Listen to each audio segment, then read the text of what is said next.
कार्तिक मास अध्याय 21। कार्तिक मास के महात्म्य की कथा, जिसे कार्तिक महात्म्य के नाम से भी जाना जाता है, में कार्तिक मास में की जाने वाली पूजा, उपवास और दान का विशेष महत्व बताया गया है। इस कथा के अध्याय 21 में भगवान श्री कृष्ण और उनके भक्तों की विभिन्न लीलाओं का वर्णन किया गया है।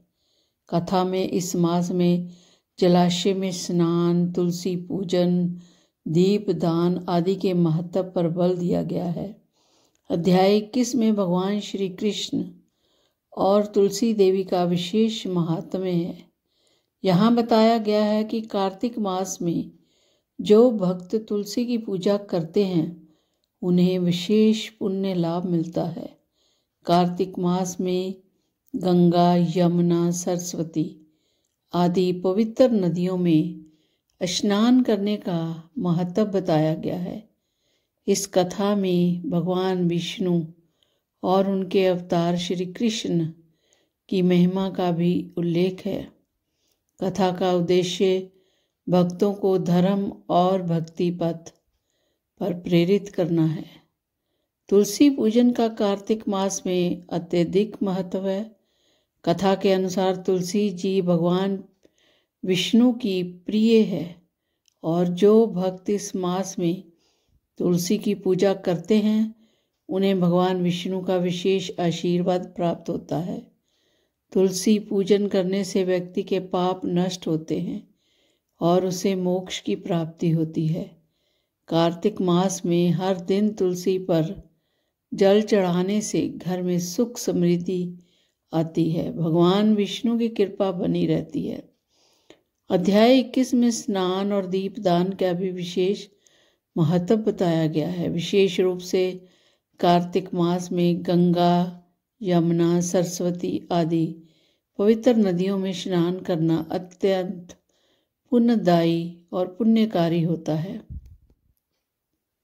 यह माना गया है कि जो व्यक्ति इस मास में पवित्र जल में स्नान करता है उसके सारे पाप नष्ट हो जाते हैं।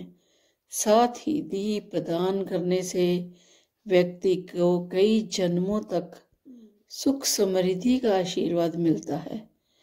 भगवान विष्णु की आराधना से कार्तिक मास में भक्तों को विशेष लाभ मिलता है। कथा में बताया गया है कि जो भक्त इस मास में भगवान विष्णु के नाम का जाप करता है उसे जीवन में सुख, शांति और समृद्धि प्राप्त होती है।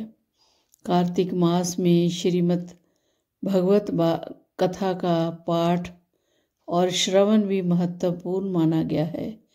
इस मास में भगवान विष्णु का स्मरण करने से भक्त के जीवन में आने वाली हर समस्या का समाधान होता है।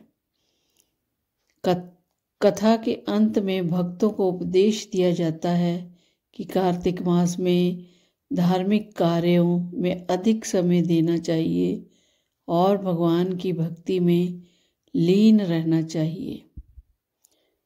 तो ये थे कार्तिक माह के 21 अध्याय की कथा।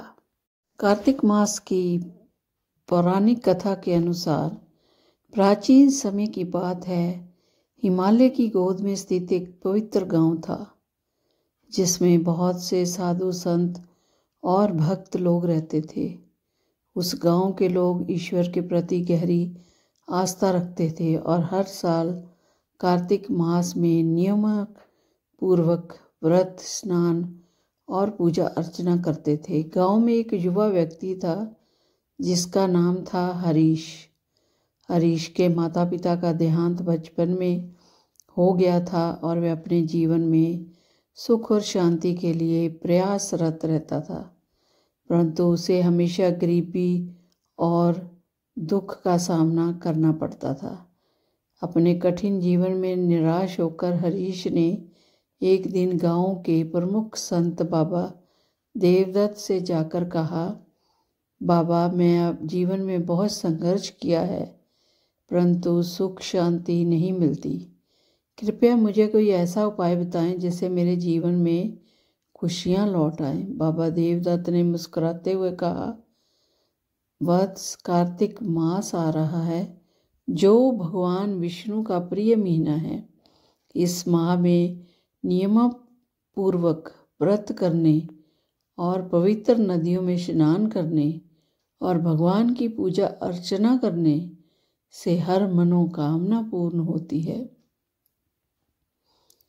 यदि तुम भी कार्तिक मास का व्रत रखो और पवित्रता से इसे संपन्न करो तो भगवान विष्णु तुम्हारी प्रार्थना अवश्य सुनेंगे। हरीश ने बाबा की बात को श्रद्धा से सुना और कार्तिक मास का व्रत करने का संकल्प लिया। उसने नित्य गंगा नदी में स्नान किया, तुलसी माता की पूजा की और प्रतिदिन दीप जलाकर भगवान विष्णु का ध्यान किया। इस दौरान उसने गरीबों को भोजन और वस्त्र दान किए और किसी भी प्रकार के पापों से दूर रहने का संकल्प लिया। धीरे धीरे हरीश के जीवन में चमत्कार होने लगे। उसका व्यवसाय बढ़ने लगा, उसे नए अवसर प्राप्त होने लगे, उसका मन भी शांत और संतुष्ट रहने लगा। कार्तिक मास के अंत तक हरीश ने महसूस किया कि उसकी प्रार्थनाओं का उत्तर मिल गया है। उसके जीवन में सुख समृद्धि लौट आई है। जब हरीश ने बाबा देवदत्त से जाकर अपनी खुशी प्रकट की तो बाबा ने कहा, वत्स, कार्तिक मास में भगवान विष्णु की कृपा पाने का सबसे सरल मार्ग है भक्ति और सेवा। जो व्यक्ति इस मास में पूरी श्रद्धा और सच्चे मन से पूजा करता है उसके सारे पाप नष्ट हो जाते हैं और उसे अपने जीवन में ईश्वर की कृपा प्राप्त होती है। हरीश ने बाबा को प्रणाम किया और संकल्प लिया कि वह हर साल कार्तिक मास का व्रत करेगा और अपने जीवन को धर्म के मार्ग पर चलाएगा। इस प्रकार हरीश ने न केवल अपनी आर्थिक स्थिति सुधारी बल्कि उसने अपने मन में भी स्थायी शांति और संतोष प्राप्त किया। इस कथा से यह शिक्षा मिलती है कि कार्तिक मास में भगवान विष्णु की भक्ति और सेवा करने से हर प्रकार के कष्ट दूर हो जाते हैं और जीवन में सुख शांति का आगमन होता है। बोलो विष्णु भगवान की जय। कार्तिक मास में तुलसी पूजन की परंपरा हिंदू धर्म में अत्यधिक महत्वपूर्ण मानी जाती है। विशेष रूप से कार्तिक तुलसी जी को भगवान विष्णु की प्रिय मानी जाती है और उनकी पूजा से सभी प्रकार के पापों का नाश होता है और सुख समृद्धि की प्राप्ति होती है। यहाँ तुलसी पूजन की विधि का संपूर्ण विवरण दिया गया है, जानते हैं। तुलसी के पौधों को सबसे पहले साफ करें।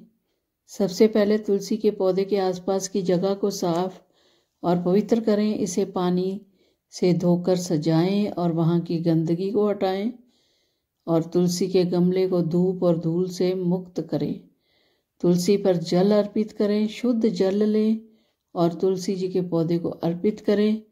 जल अर्पण करने से भगवान विष्णु और तुलसी माता का ध्यान करें। आप जल में थोड़ी सी गंगा जल भी मिला सकते हैं। इससे पूजा और पवित्र मानी जाती है। नंबर 3, दीप जलाना। तुलसी जी के सामने दीपक जलाएं। दीपक गाय के घी से बने या तिल के तेल का उपयोग करें। इस दीपक से भगवान विष्णु और तुलसी माता की कृपा बनी रहती है। अक्षत और चंदन अर्पण करें। तुलसी जी के पौधे पर थोड़े से अक्षत और चंदन अर्पित करें। चंदन का तिलक तुलसी जी पर करें और फिर अपने माथे पर लगाएं। अक्षत को साफ चढ़ाने से पूजा में सात्विकता बनी रहती है। तुलसी पर फूल अर्पित करें। तुलसी माता को चढ़ाने के लिए विशेष रूप से गेंदे या सूरजमुखी के फूल का प्रयोग करें। ध्यान रखें कि फूल ताजे और बिना टूटे हुए हों।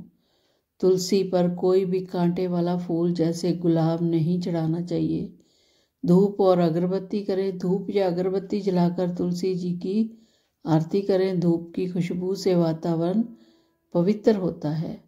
तुलसी पर नैवेद्य अर्पित करें। तुलसी माता को गुड़ और फल का नैवेद्य अर्पण करें और उसके बाद प्रसाद के रूप में सभी को वितरित करें। तुलसी स्तुति मंत्र का जाप करें और कुछ प्रमुख मंत्र हैं। ओम तुलसे नमः, ओम तुलसे नमः, हरि प्रिय नमस्तुते का जाप करें और तुलसी माता की आरती जरूर करें।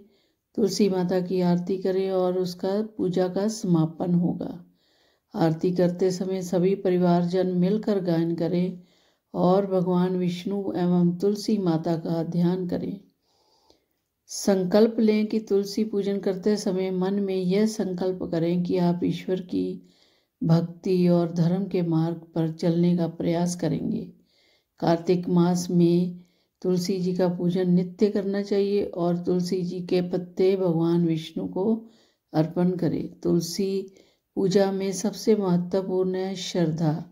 अपने मन और हृदय को पवित्र रखें और संपूर्ण समर्पण से पूजा करें। तुलसी पूजन से व्यक्ति के जीवन में सुख समृद्धि आती है। इससे घर में सकारात्मकता ऊर्जा का संचार। तुलसी माता भगवान विष्णु की प्रिय है, इसलिए उनकी पूजा करने से भगवान विष्णु की कृपा प्राप्त होती है। तो कार्तिक मास में तुलसी पूजन से मोक्ष की भी प्राप्ति होती है और सभी पापों का नाश होता है। तुलसी पूजन की यह विधि आपके जीवन में शांति, समृद्धि और स्वास्थ्य लेकर आएगी। इसे प्रतिदिन करने से घर में सुख, शांति और संपन्नता का वास होता है। तो बोलो विष्णु भगवान की जय, बोलो तुलसी मैया की जय। श्रीमन नारायण नारायण नारायण, भजमन नारायण नारायण नारायण, भजमन नारायण नारायण नारायण।